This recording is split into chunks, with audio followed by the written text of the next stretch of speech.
Hi, I'm David with Dash Appliance, and this is a Kenmore dryer, electric dryer, in fact. And we're gonna go through it. Let's get started. Okay, so one of the most common things on these Kenmore dryers is a loud screeching noise, which most of the time is rollers. So let's open it up and check it out. To open it up, on these top vented dryers, make sure you remove that lint screen. Once we have that, you expose 2 screws. Once those screws are removed, you have 2 clips. When you're doing these clips, push in the clip, lift up your lid. Once you have both those, you can put it back. Now, to get this door off, there's 2 screws on the inside. To take this door off, we got 2 screws in here and a wire harness for a door switch.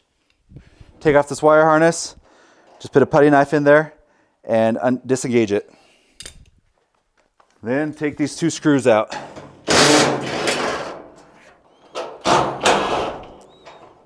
Once you take those screws out, you have 2 brackets down at the bottom that clip the door in. Just pull up on the door and they'll come off. Once you get the door off, put it over on your moving blanket. Okay, now let's remove our drum. Let's take our belt off first. You have an idler pulley at the bottom that puts tension on it. Disengage that. Once you have that, remove your drum off to the side. This is the inside of your dryer. Nice and simple. The squeaky noises usually come from either your rollers or your idler. To get rid of the squeaky noise, you want to replace whatever's squeaking. In this case, since this is built by Whirlpool, they have a kit that replaces all moving parts. Also, you can see all this lint in here has built up over time. This is a big fire hazard. There's been many dryer fires, and this is how it starts. You get all this lint built up in here, and your motor will send sparks. And if you know anything about lint, it is a great fire starter. Okay, let's show how to replace these rolling parts. Your idler pulley and both your rollers, your drum rollers. To replace these drum rollers, you need to remove this arm that's right here first, which is held down by a screw. Remove that, and then it has a clip right there, which you can just work off the shaft. Set it off to the side. Now you can get to your drum roller. To take off your drum rollers right here, you just take off the little triangle plastic retainer. Once you pull that off, set that off to the side, then your roller can come right off. There's your old roller. Then you can see all the built up. Make sure you get that all cleaned off. Let's do the other one. This one doesn't have the big arm like that one does. It just has your little plastic retainer. Let's pop that off. There's your plastic retainer. Then you can pull off that roller. Set it off to the side, clean out the shaft, and let's remove our idler. This idler is just put into the ground right here in 2 slots. Just pull it out. Once you have it out, set it off to the side. A lot of the times these won't spin perfectly like they're supposed to. If you see a bunch of black dust on it like that, that means your belt is going bad. Now to how to test a motor if it's bad, you should be able to spin it and it should spin pretty freely. If it is really rough to spin, it means you have bad bearings on the front or back or both. Or it has a lot of buildup of lint on the inside. Another good reason to get these tuned up every about 3 years. Another indication of a bad motor is you have a centrifugal switch on the inside, the springs will break and fall apart. And then it cannot go from start to run. All these dryer motors, they have 2 windings in them. They have a start winding and a run winding. It has to be able to go through the start winding to get to the run winding. By doing that, it has to get to a certain speed. Once it gets to that certain speed, that switch will go over and go onto your run winding and run off of that. If you've ever started your dryer and it makes a humming noise, most of the time it means that your start winding is bad. So let's put it all back together. Let's show how that belt goes on and the rollers. Put our new rollers on. Put Put our clips on. Make sure our rollers spin nice and smooth now that it's all cleaned. Put an idler on. Make sure you get that arm on. And that little plastic retainer that keeps that arm. Once you have all that, get that screw back in.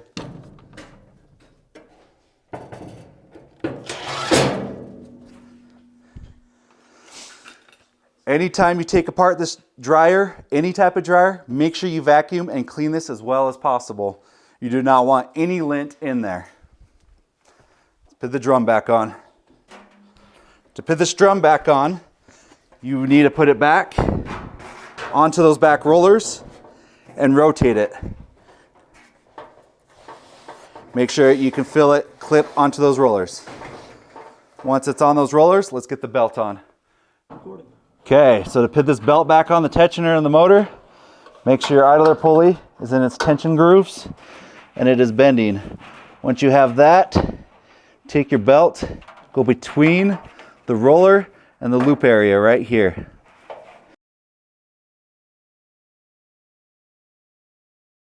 Once you have that loop between the roller and that, put it on your motor shaft. Once it's on your motor shaft, you can release. Once it's released and on there, you want to rotate your drum counterclockwise, one rotation.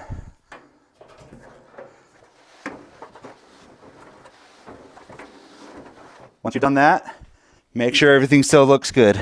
Make sure it's still on your tensioner idler pulley and your motor shaft. Let's put this door back on. To put this door back on, you have little clips on the bottom that have to go into the grooves right here on each side. Also, while you have your door off, make sure your springs look good. Put this on. Make sure those things line up with those. Make sure those clips line up with those holes. Once it's on, it should be on. Do the same to the other side. Once they're on there, put your screws back in the top. Sometimes it's best to hand thread them first so you don't drop your screw down back into the dryer.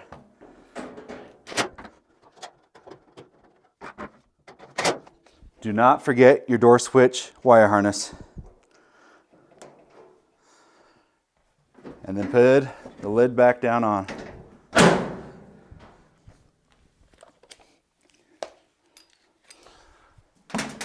And now put both your screws in. This is also a good idea to do one at a time with your fingers first so you don't drop it down into the lint trap area. Make sure your lint filter is nice and clean. There you go. Let's go over key components of an electric dryer on the back side of it. To get to those, you have to take off the back cover.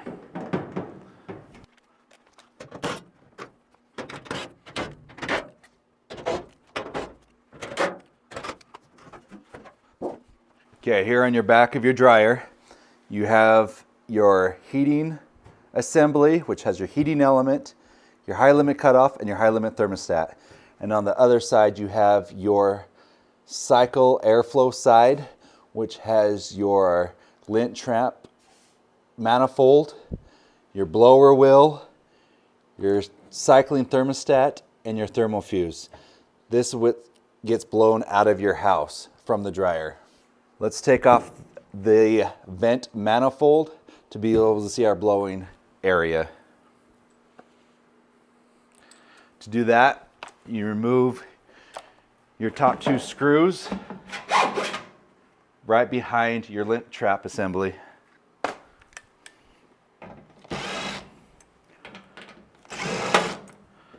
And now you need to remove the 4 screws on the bottom of your blower housing. Once those are removed, you can remove the whole housing.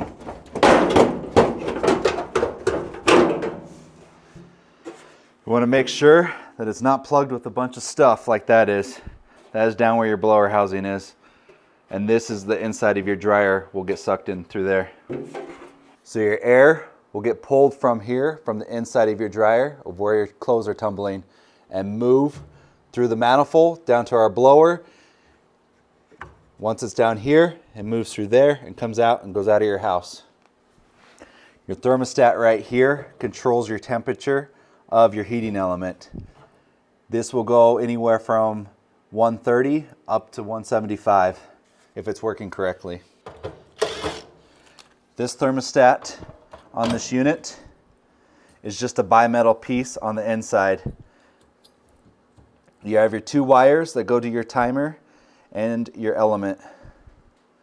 Allow it to go to its different degrees as it needs to.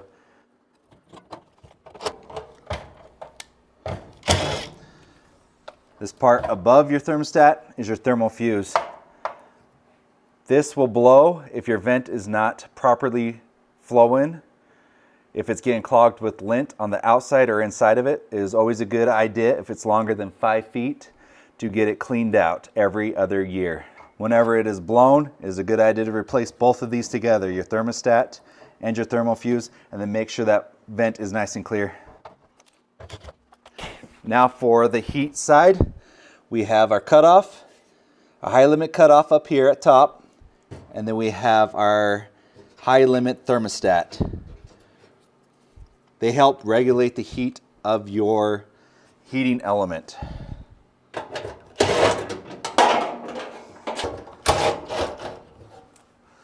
To change out your heating element, remove both those screws and unhook it from the housing. This is your heating element. So you have, every electric dryer, you have a 220 volt go into your heating element. One side coming from the timer and one side coming from your motor. The side that comes from the motor goes directly on the terminal connection of your heating element. The part that comes from your timer will go through your heating circuit. It'll first go through your high limit cutoff and then your thermostat and then over to your element. If your high limit cutoff blows, it will not let your element get the full power it needs. The reasoning behind this going bad is usually that your thermostats aren't working correctly, your high limit and your cycling, and it's just getting too hot inside there. It could not be flowing correctly also. Whenever replacing your element, it is a good idea to replace your high limit thermostat kit too. A couple different testing points on this unit. To test your thermal fuse, if it's good or bad, you want to check the resistance on it. Pull off one of your leads and take your lead from your multimeter, put it on resistance, ohms, and put one lead on one terminal and put the other one on the blank one. Make sure you have resistance between it. If you do not have resistance between the two, then you have a bad thermal fuse. We're also going to check the same way with the thermostat. Take off one side, put it on this one side of the lead, put the lead on the one side of the terminal, and put the other lead on the other side. Make sure it has continuity between it. If it does not, it is bad. Now let's go to the high side. So on your high side, to check your cutoff, these are not resettable. Once they are bad, they are bad. Pull off your terminal connectors. Check each side with your lead. Make sure you have continuity between the two. This one does, so it's good.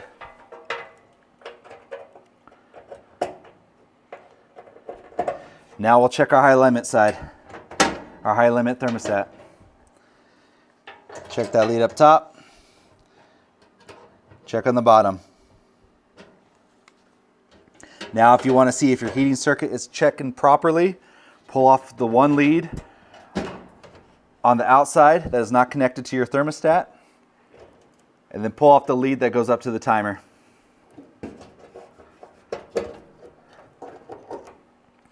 Now check through both of the terminals connectors that you've taken off and make sure it gets continuity between the whole system. As long as you have continuity between the two, then your heating circuit is complete. Also, when you're back here on the dryer, you want to make sure your terminal block connections are very tight. Any type of loose connection could cause a fire, and having this much lint in a dryer, if it has any type of spark, it will light on fire. These all feel nice and tight. Let's take a look of what's behind the control panel.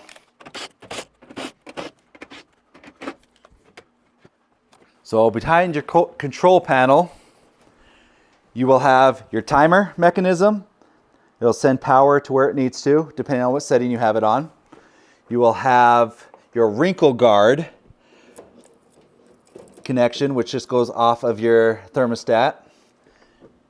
You will have your how hot it will get, so your temperature gauge. So your temperature gauge will allow it to do low, medium, and high.